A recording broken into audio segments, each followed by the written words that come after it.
बहुत सारे लोग फाइनेंशियल प्लानिंग करते हैं, लेकिन बिगिनर्स के लिए फाइनेंशियल प्लानिंग कैसे करनी होती है? जो अपना यूथ होता है, जो कॉलेज से बाहर निकलता है और पहला जॉब लेता है, तो उनके लिए फाइनेंशियल प्लानिंग कैसे करनी चाहिए, ये मैं आज इस वीडियो में बताने वाला हूँ। तो सबसे पहले तो आपको फाइनेंशियल प्लानिंग फॉर बिगिनर्स के लिए ये रूल फॉलो करना है। रूल कौन सा है? 50, 30 और 20। एग्जैक्टली क्या करना होता है? सबसे पहले आपको जो आपकी बेसिक्स नीड है, मतलब रोटी कपड़ा मकान उसे कह देते हैं हम, लेकिन आजकल उसमें और भी ज़्यादा चीज़ें ऐड होती है। आपके इलेक्ट्रिक के बिल हो गए, इलेक्ट्रिसिटी के बिल हो गए, गैस के बिल्स हो गए, इंटरनेट कनेक्शन आज बहुत इंपॉर्टेंट हो गया है, वाईफाई का जो भी है। तो ये सारी चीज़ें हम बेसिक्स में कवर कर लेते हैं। तो ये बेसिक्स जो चीज़ें हैं, आपका घर का रेंट हो गया, आपका ईएमआई या फिर रेंट हो, जो भी आप अगर रेंट में रहते हैं तो आपका रेंट हो गया, अगर आप खुद का घर में रहते हो तो ईएमआई आपको पे करना होता है। तो ये आपकी बेसिक चीज़ हो गई कि आपको पे करनी ही है। तो आपको ये चीज़ें उस 50% जो भी आपकी इनकम है उसमें से निकाल के रखने हैं पैसे। तो आप रेंट या ईएमआई, आपके फूड हो गए, मतलब आप जो भी ग्रोसरी खरीदते हो, घर के लिए सामान खरीदते हो, वो आपको उसमें ऐड करने हैं। उसके बाद आपके कपड़े जो है, जो बेसिक आप जो यूज़ करते हो, ऑफिस वेयर हो गए या फॉर्मल या कैजुअल हो गए, वो आपको उसके लिए 50% ऑफ योर सैलरी निकाल के रखना है, जिसमें मैंने बिल और ट्रांसपोर्टेशन भी ऐड कर दिया है। आप अगर गाड़ी यूज़ करते हो तो आप फ्यूल का कंजम्पशन करोगे, तो फ्यूल का कंजम्पशन भी आपको उसमें लेना होगा। तो शुरुआत में क्या होता है कि आपको लगता है कि मेरी सैलरी का ये 50% रखूंगा तो बाकी की जगह पे मैं कैसे खर्च करूंगा, वो भी मैं बताता हूँ। तो 50% आपके बेसिक नीड्स में जाएंगे, जो भी आपकी सैलरी होगी उसमें से। उसके बाद आपको क्या करना है, 30% आपके वॉन्ट्स में जाना चाहिए।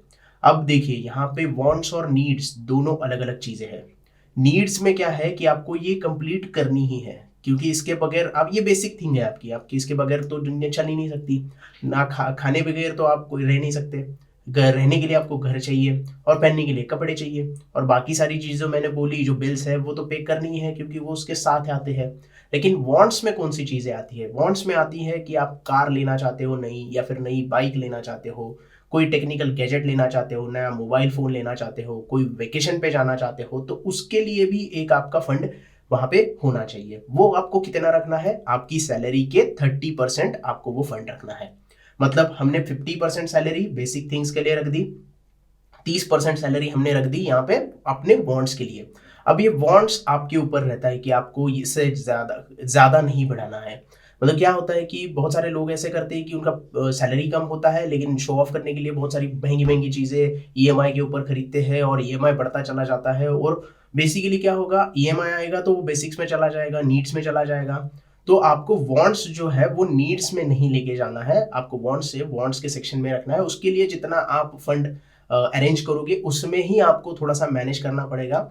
शुरुआत में आपको तकलीफ हो जाएगी, लेकिन जैसे-जैसे सैलरी बढ़ेगी आपको वो भी जो वांट्स का परसेंटेज है वो थोड़ा कम करना है, क्योंकि अगर सैलरी बढ़ेगी, परसेंटेज कम हो जाएगा, तो आपको पैसे भी उतने ज़्यादा वहाँ पे यूटिलाइज़ करने के लिए मिल जाएँगे।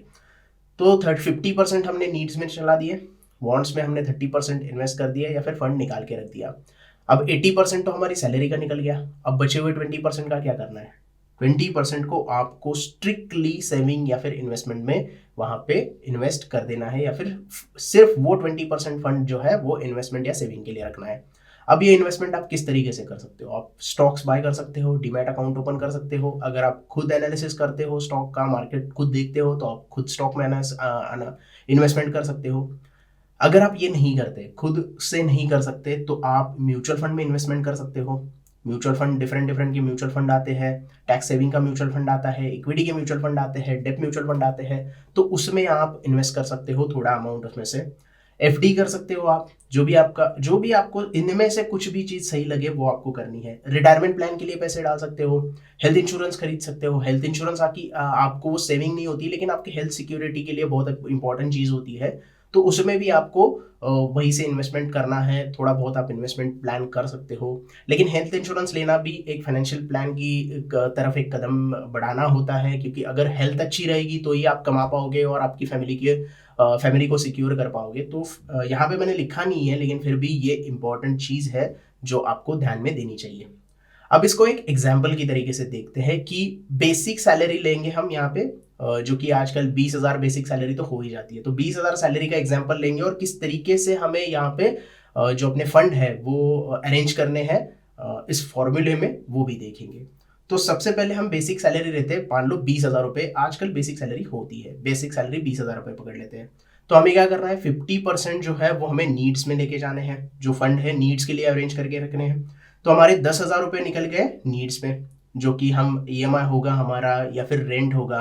अगर आप बैचलर हो तो ये सारी चीज़ें आपके लिए नहीं हो सकती, क्योंकि आप अगर पेरेंट्स के साथ रहते हो तो most of the time parents ही जो भी ईएमआई है या फिर जो भी रेंट है वो पे करते हैं।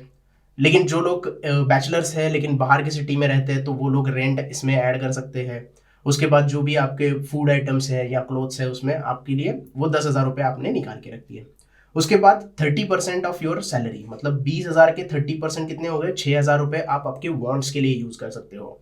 जो भी आपका कार का ईएमआई हो गया या फिर जो भी आप कार लेना चाहते हो उसके लिए पैसे सेव कर रहे हो, गैजेट कोई लेना चाहते हो, कोई मोबाइल नया खरीदना चाहते हो या फिर वेकेशन के लिए आप पैसे सेव कर रहे हो, तो आपको 6,000 रुपये मिलते हैं। मतलब आप अगर एक साल का अगर देखोगे यहाँ पे तो एक साल के लिए आप 72,000 रुपीज सेव कर सकते हो, अगर आप 30% में बॉन्ड्स आपके लेके आते हो तो साल के हिसाब से देखोगे तो बहुत बड़ा अमाउंट निकल के आता है। जो भी मिडिल क्लास है, जो भी 20,000 रुपये कमाता है उसके लिए 30% मतलब 72,000 ईयरली वो बॉन्ड्स में खर्च कर रहा है मोबाइल के लिए या फिर वेकेशन के लिए। तो बहुत अच्छी चीज़ होती है और बैलेंस हो जाता है उसका जो इन्वेस्टमेंट है या फिर जो भी आपका कमाई है वो थोड़ा सा बैलेंस यहाँ पे नजर आता है।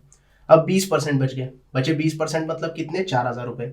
आपको स्ट्रिक्टली 4,000 रुपये सेविंग्स और इन्वेस्टमेंट में डालने ही है।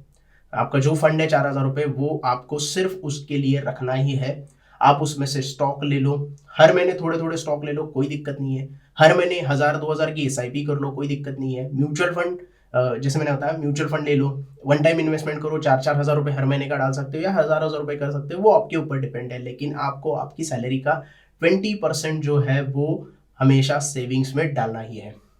अब ये तो हो गया बेसिक सैलरी के ऊपर, हमने डिवाइड करके दिखा दिया किस तरीके से आपको ये रूल में ये जो अलॉटमेंट है ये करना है। लेकिन जब आप जॉब करते हो तो आप अच्छा परफॉर्मेंस देते हो, सैलरी बढ़ती चली जाती है, हर साल आपको इंक्रीमेंट मिलता है। सैलरी जैसे जैसे बढ़ेगी तो ये रूल कैसे चेंज करना है ये भी मैं बताता हूँ। क्योंकि अगर आप सैलरी बढ़ेगी और यही फॉलो करेंगे तो आपके वॉन्ट्स में ज़्यादा पैसे चले जाएंगे और सेविंग में कम चले जाएंगे। तो आपको क्या करना होता है, जब भी आपकी सैलरी बढ़ती है तो आपको सबसे पहले सेविंग्स और इन्वेस्टमेंट में पैसे ऐड करने होते हैं और उसकी परसेंटेज बढ़ानी होती है। फिर आप बढ़ाओगे नीड्स में थोड़ी सी परसेंटेज ऊपर नीचे करोगे, क्योंकि अगर आप 10,000 में घर चलाते हो तो उससे ज़्यादा अगर आप पैसे कमाते हो और उसमें अगर परसेंटेज कम कर दोगे तो वहाँ पे भी आप पैसे मतलब वहाँ पे भी उतने पैसे में घर चला सकते हो। और वॉन्ट्स का जो है परसेंटेज आपको कम कर देना है, क्योंकि जो भी आपका प्लान होगा वो मतलब जो बेफिजूल की खर्चे के ऊपर नहीं होना चाहिए। जो रिक्वायरमेंट है उसी के ऊपर करो, लेकिन सेविंग ज़्यादा करो। अगर इस फॉर्मूले को आप फॉलो करोगे तो आपकी फाइनेंशियल प्लानिंग बहुत अच्छी तरीके से हो सकती है।